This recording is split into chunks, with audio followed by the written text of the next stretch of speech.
বিশ্বজুড়ে কোটি কোটি মানুষের পরিচিত একটি ফাস্ট ফুড ব্র্যান্ডকে ঘিরে বড় ধরনের পরিবর্তনের খবর সামনে এসেছে। দীর্ঘদিনের ব্যবসায়িক চাপ, কমতে থাকা বিক্রি এবং বাড়তে থাকা প্রতিযোগিতার মধ্যে মালিকানা বদলের পথে হাঁটছে প্রতিষ্ঠানটি। জনপ্রিয় পিৎজা চেইন পিৎজা হাটকে মোট $270 কোটি বিক্রি করার সিদ্ধান্ত নিয়েছে এর মূল প্রতিষ্ঠান ইয়াম ব্র্যান্ডস।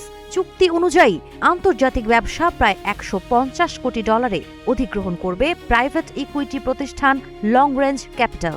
অন্যদিকে মূল ভূখণ্ড চীনে পরিচালিত পিৎজা হাটের কার্যক্রম আলাদা চুক্তির আওতায় প্রায় $120 কোটি কিনে নেবে ইয়াম চায়না হোল্ডিংস।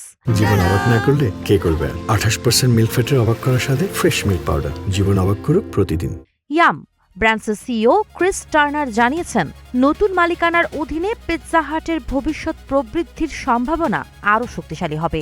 রেস্তোরাঁ খাতে দীর্ঘ অভিজ্ঞতা সম্পন্ন নতুন বিনিয়োগকারীরা ব্র্যান্ডটির পুনরুজ্জীবনে গুরুত্বপূর্ণ ভূমিকা রাখতে পারবেন বলে তিনি আশা প্রকাশ করেন।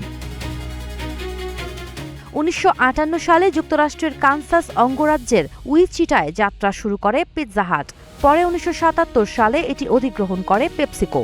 1997 সালে পেপসিকোর রেস্তোরাঁ ব্যবসা পৃথক হয়ে ইয়াম ব্র্যান্ডস গঠিত হয়, যার অধীনে বর্তমানে কেএফসি ও ট্যাকো বেলের মতো জনপ্রিয় ব্র্যান্ডও রয়েছে। বিশ্লেষকরা বলছেন, দুর্বল বিক্রি, পুরনো আউটলেট এবং তীব্র বাজার প্রতিযোগিতার কারণে পিৎজা হাট দীর্ঘদিন ধরে ইয়ামের জন্য চ্যালেঞ্জ হয়েছিল। এই বিক্রির ফলে প্রতিষ্ঠানটি এখন তাদের বেশি লাভজনক ব্র্যান্ডগুলোর দিকে আরও মনোযোগ দিতে পারবে। চলতি বছরের তৃতীয় প্রান্তিকেই বিক্রয় প্রক্রিয়া সম্পন্ন হওয়ার আশা করছে ইয়াম ব্র্যান্ডস। সাবা খান, নাগরিক প্রতিদিন।